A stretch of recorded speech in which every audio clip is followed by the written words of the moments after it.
Nganong kinahanglan man nga tun-an gyud nato ang balaang kasulatan. Juan 5 versikulo 39. Si Jesucristo nag-ingon, "Kamo nagasusi sa mga kasulatan kay nagahuna-huna man kamo nga pinaagi niini makakaplag kamo sa kinabuhing dayon. Ngani kini mao ang nagapanghimatuod na hitungod kanato." Pinaagi di ay niining balaang kasulatan makabaton kita sa kinabuhing dayon. Ug gusto tag kinabuhing dayon mga higala, tun-an nato ang balaang kasulatan. Ug gawas pa niana, pinaagi sa balaang kasulatan kining maong Biblia nagapanghimatuod kini sa atong Ginoong Hesukristo. Si Ginoong Hesukristo ang atong manluluwas, manunubos nga namatay ngadto sa krus. Mo nang importante nga magtuon ta sa balaang kasulatan. Kung gusto tag kinabuhing dayon, kung ganahan ta makaila sa tong Ginoo, unsa iyang mga dabuhat, unsa iyang mga gipangsugo, unsa iyang mga gipangtugon diri kanato, dili lang sa mga apostoles, kundi apil na kanato hangtod sa atong henerasyon karon. Atong susihon di ay ang balaang kasulatan. Ug dili lang kini mga higala nagpamatuod sa atong Ginoong Hesukristo. Kung dili si Ginoong Hesukristo mismo, moon nay atong gisigihag atubang, gisigihag istorya kung magbasa ta sa Biblia, sa balaang pulong. Atong mabasa sa Juan sa iyang kapitulo 1, versikulo 1 ug 14. Kinsa di ay kining maong pulong? Sa sinugdan mao na ang pulong, ug ang pulong uban sa Dios, ug Dios ang pulong. Ug ang pulong nahimong tawo, ug ipon kanamo mipuyo siya nga puno sa grasya ug sa kamatauran. Ug among nakita ang iyang himaya, ang himaya nga ingon sa pagadawaton sa bugtong anak gikan sa amahan. Si Hesukristo mao ang pulong, kay walay laing Dios nga hingnaog gikan sa langit dinhi sa yuta nagpakatawo ug nipuyo uban sa iyang mga katawhan, sa iyang mga binuhat. Walay lain ana. Ug giingon diri sa bersikulo 1, sa sinugdanan mao ang pulong, sa sinugdanan na ana siya. Ug ang pulong uban sa Dios. Dios kinsa man ni nga Dios pasabot diri, ang Dios Amahan. Ang pulong mismo kay Dios. Unya minaog gikan sa langit dinhi sa yuta ug mipuyo uban kanato puno sa grasya ug sa kamatuoran, ug mao kana si Jesucristo mga higala nga gilansang ngadto sa krus alang sa pagbayad sa kasalanan sa tibuok kalibutan. Ug lahi na sad nga pagpamatuod nga si Jesucristo mo ang pulong sa Dios nga mabasa nato kaganiya sa Juan 1:1 ug 14 naa sa Pinadayag kapitulo 19:11 ngadto sa 13. Ug unya nakita ko nga naabli ang kalangitan ug tan-awa dihay usa ka maputi nga kabayo. Ang nagkabayo niini ginganlag kasaligan ug matuod ug uban sa katarungan siya nagapanghukom ug nagapakigubat. Ang iyang mga mata murag kalayo nga nagasiga ug sa iyang ulo dihay daghang mga purong-purong. Ug siya may sinulat nga ngalan nga walay bisan kinsa nga nasayod gawas sa iyang kaugalingon. Siya nagasulob og biste nga gikatuslob sa dugo ug ang ngalan nga tawag kaniya mao kini ang pulong sa Dios. So kaning sa bersikulo 13 nag-ingon nagsulob og biste nga gikatuslob sa dugo mao kani si Jesucristo. Giula ang iyahang dugo para sa pagpapasasala sa tibuok kalibutan. O ginganlan siya ang pulong sa Dios. So kung naamoy Biblia diya sa inyong mga panimwalay, susiha ka na ninyong mga higala.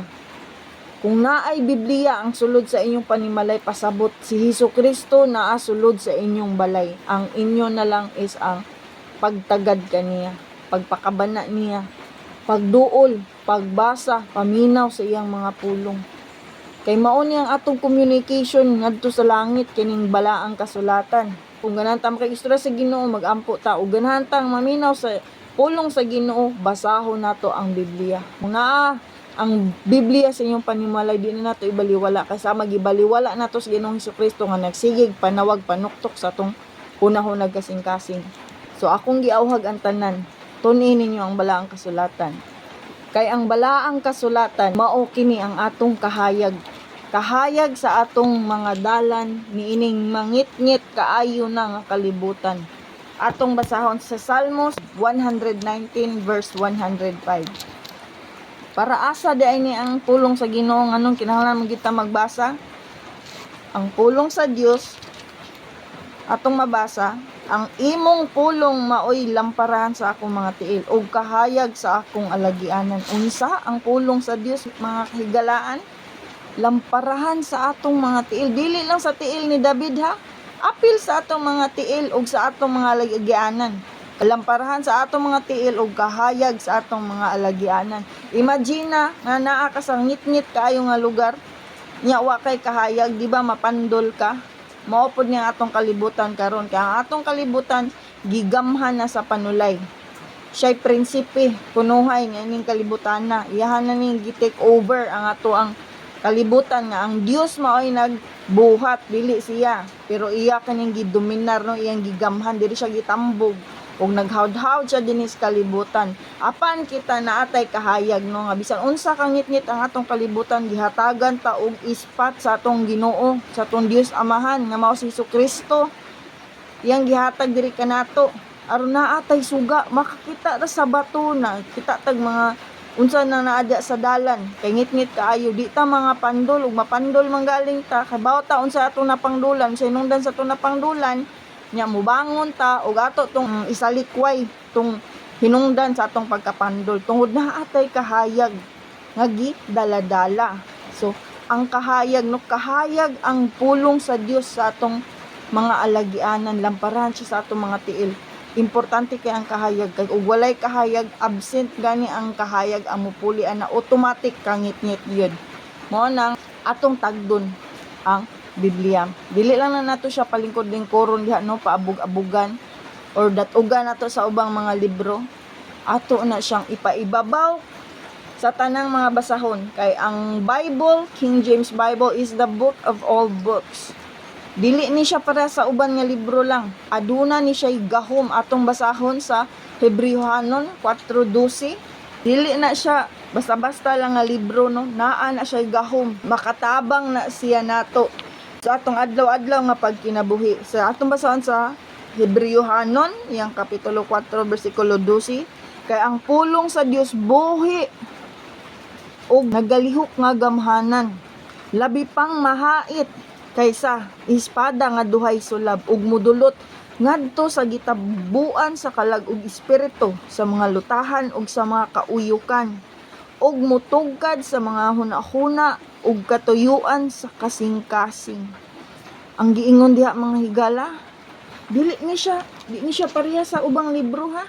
Ang pulong sa Dios buhi ug nagalihok nga gamhanan. Ug ayaw mo kahibulong anong usahay magbasa ta mura tag masakitan, kay ang pulong sa Dios hait pa sa espada nga duhay sulab. Mudulot ngadto sa gitagbuan sa kalag ug espiritu, ngadto pa sa mga lutahan ug kauyukan. Mo nang ayaw mo kahibulong ug natay mabasahan nga labi na gyud ug natay mga binuhatan nga supak sa kabubuton sa Dios niya. Igbasa na to Biblia na badlungan ta. Sakit gyud na siya, kay walay badlo nga dili sakit, kay dili ta magkat-on, dili ta maka-learn o dili ta pasakitan.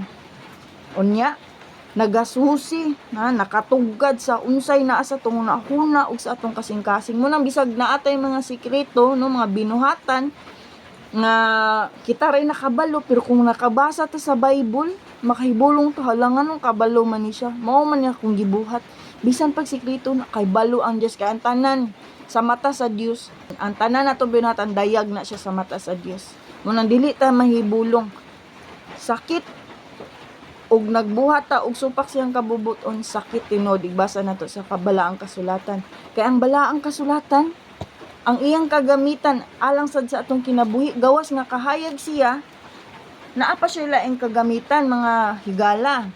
Ug atong mabasa diri sa ikaduhang Timoteo kapitulo 3 bersikulo 16 ug 17. Dili ta mahibulong anong nasakitan ta sa atong mga daotang binuhatan, kay ang kasulatan nag-ingon diri ang tibuok nga kasulatan gituga sa Dios ug may kapuslanan alang sa pagpanudlo, alang sa pagpamadlong, alang sa pagpanulid ug alang sa pagmatuto sa pagkamatarong. Aron ang tao sa Dios mamahingpit, masinangkapan alang sa tanang maayong buluhaton. Mao na siya ang kapuslanan sa balaang kasulatan. Mo nang ganahan ta matulid ang atong kinabuhi, ganahan ta magkinabuhing matarong Dios nun, naa diri ang record atong giya unsaon na nato.